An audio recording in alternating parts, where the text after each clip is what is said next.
Ребята, всем привет! Опять достал я из закромов эту головку, которая навела довольно-таки много шума. Но самое интересное, друзья, хотя большинство и скептически отнеслись к полировке клапанов, к изменению их формы, но были ребята, которые прониклись этой идеей и, немножко углубившись, поняли, что все-таки не так все здесь печально. Почему-то люди на слово не верят, что эта голова ездила весьма неплохо. Придумывают какую-то банальщину, что из-за этой впадины, которая сделана всего лишь для облегчения впускного клапана, потому что он довольно-таки крупный и довольно-таки тяжелый. А так как пружины я не усиливал, то я из положения вышел таким способом. По максимуму облегчил впускные клапана. Все нормально работало.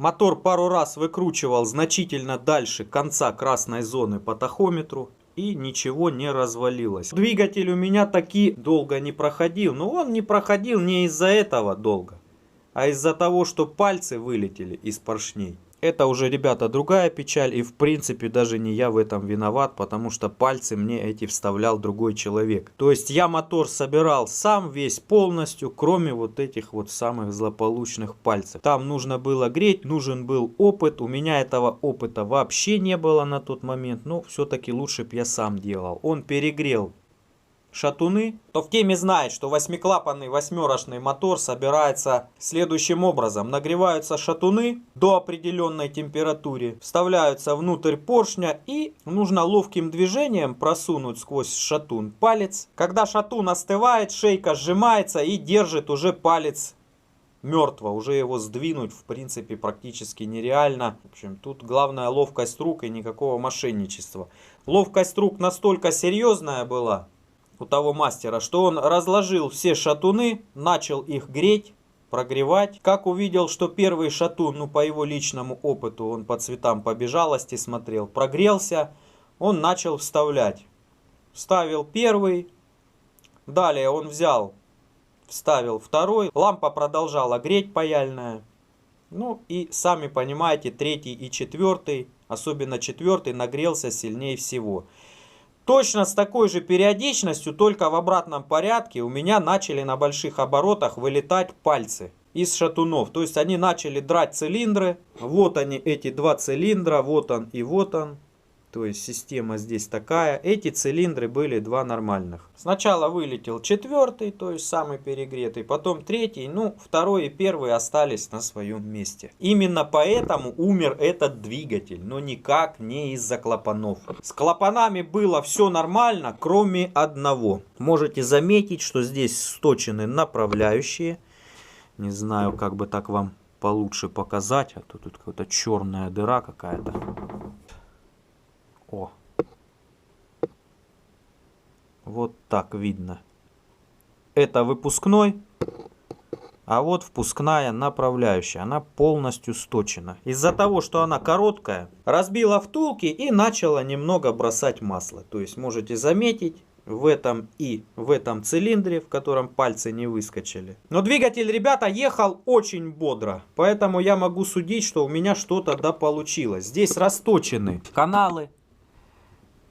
Спилены втулки, облегчена была поршневая. Шатуны были облегчены каждый на 120 грамм. Можете себе представить. Все 4 шатуна убавили массу возвратно поступающих движущихся частей на 480 грамм. Почти на полкилограмма. Это тоже стало одной из причин, почему вылетели пальцы. Но они вылетели еще и потому, что были перегреты. То есть, да, я там немного ослабил. Плюс безумные обороты. Двигатель выкручивался очень бодро. Причем на самом обыкновенном распредвалу. Кстати, камеры сгорания тоже. Кто знает, как устроены восьмерочные камеры сгорания, могут заметить, что здесь что-то как-то здесь не так все. Здесь тоже переделано, все сглажено. Все это улучшало работу двигателя, по крайней мере прибавляло мощности. Что-то какие-то делать дальнейшие движения с этой головкой я пока что не намерен. Но вот хочется мне показать вам один из примеров, как можно восстановить фаски на седлах клапанов и что при этом нам понадобится. Потому что те, кто будут делать хотя бы обычный капремонт, должны это знать. Я покажу самый наипростейший способ, которым пользовался сам, и он мне очень-очень понравился. Для начала нужно рассухарить. Продавливаем вниз и, например, отверточкой маленькой откидываем сухарики. Вот так раз и все. Один клапан рассухарен.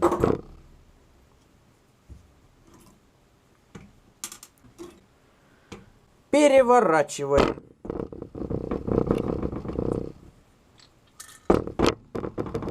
Вот они, наши красивые клапана.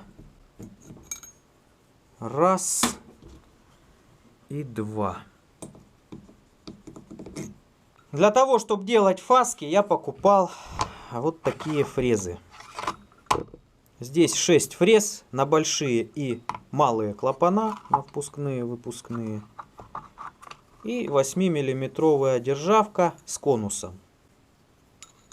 Вот так это дело все насаживается. Так. Начну с впускного клапана. Теперь вставляем в направляющую. Направляющие должны быть новые, чтобы не было люфтов никаких. Иначе оно прирежется криво-косо как-нибудь. То есть это самое главное.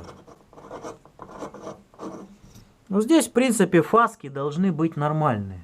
Потому что головка долго не ходила. Теперь вот так берем и прирезаем.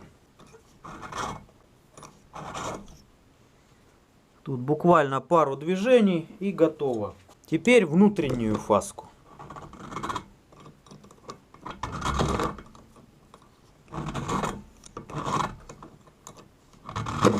«30 градусов». Есть контакт. Видно, что посередине остается место под маленькую фаску опорную. И прирезаем. Можно на глаз, можно, вот видно, тут прям хорошо идет, потому что, естественно, эту фаску я старался делать, чтобы все было соосно. Еще чуть-чуть. Фаска 45 градусов. Есть контакт. То же самое делаем на выпускном клапане.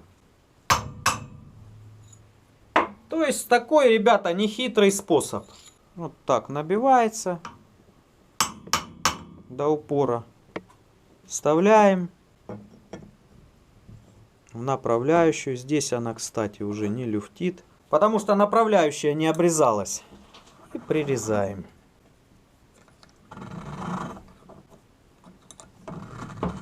Идет стружечка. Ну, в общем, в целом могу сказать, что она сохранилась. Она достаточно тоненькая. Без использования каких-либо дорогих приспособлений. Но, тем не менее, все получится довольно-таки качественно и быстро. Ни в коем случае, ребята, не притирайте клапана дрелью. Для этого есть специально созданные приспособления. У меня есть вот такое. Сюда вставляется клапан. Вот так зажимается гайкой. Можно ключом поджать. И ручкой мы натягиваем и делаем вот такие движения. Помимо рукоятки нам понадобится вот такая притирочная паста. Продается в форме клапана. Честно говоря, ребята, я и тогда такой же точно пользовался. Это было, наверное, лет 8 назад. Это была первая моя машина. Но я пользовался точно таким же клапаном. Кстати, очень классная вещь. Притирочная паста для клапанов. 2 в 1. Она сначала грубо берет, потом этот абразив перетирается и начинает более мелко шлифовать посадочное место. Ну, в общем, смотрим, как происходит процесс. Сейчас притрем, потом сделаем финишную обработку. Тоже очень интересная вещь. Намазываем.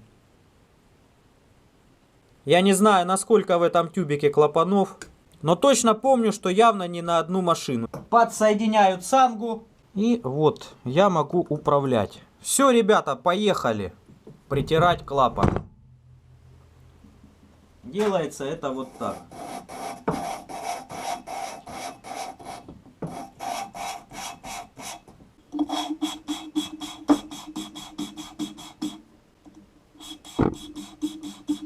И мы слышим, что шум все меньше и меньше. Зерна размалываются. Ну, либо крупные просто из зазора выходят. Я не знаю, как это работает. Но это работает. Я думаю, готово. Отпускаю гайку. И можно снять клапан. Так, смотрим, ребят, что у нас получилось в конечном итоге. Нужно протереть, чтобы увидеть. Ну, на клапане, естественно, равномерно все. Больше интересно, как здесь. Успела притереться или нет за столь маленькое количество движений. Мне визуально видно, что все нормально. Матовый слой. Просветов нигде нет. Все равномерно, все хорошо. Для уверенности можно немножко дольше притирать. Но главное ни в коем случае не пользоваться дрелью. Вставляем. Раз и два. Так. И наливаем керосин.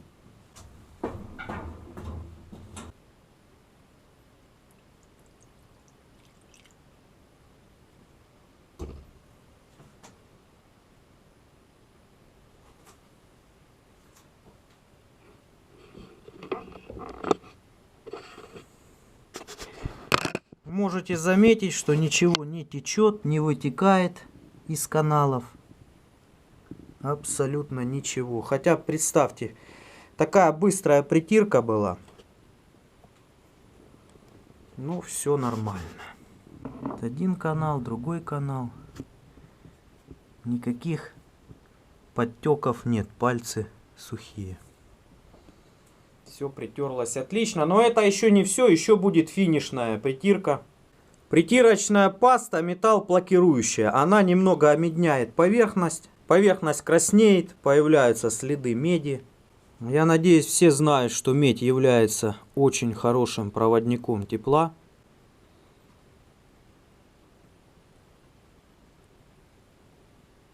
Что помогает разносить тепло по седлу.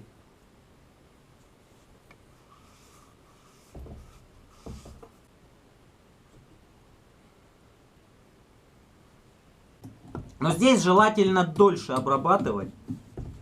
Чем дольше обрабатываем, тем больше меди въедается в металл. Прям заметно будет, что оно пожелтело. Смотрим, что получается. На клапане лишь слегка есть омеднение. Смотрим, что здесь. Здесь более ярко выражено. Видно, что появилась краснота, но здесь желательно подольше попритирать. Тогда оно будет более эффективно. Лучше теплоотвод, чище поверхность. Для удобства можно в таком положении делать. Ну вот, ребят, чего удалось добиться. Я постараюсь несколько фоточек вставить, что переживаю, на камеру не так хорошо будет видно. Да, конечно, с металл-плакирующей пастой пришлось попотеть, друзья, постараться. Минут 15 я потратил времени, чтобы сделать вот так, нанести равномерный слой на впускном клапане и впускном седле. На выпускном для сравнения оставил как было. То есть чисто после просто притирочной пасты. В общем-то, достаточно и ее. Но, естественно, с металлоплакирующей значительно лучше, потому что наносится теплопроводный слой. Все это дело должно еще пристучаться, и все будет работать нормально. В общем, такие дела, друзья. Кому интересно, подписывайтесь на канал, поддержите лайками. Всех благодарю за внимание и всем пока.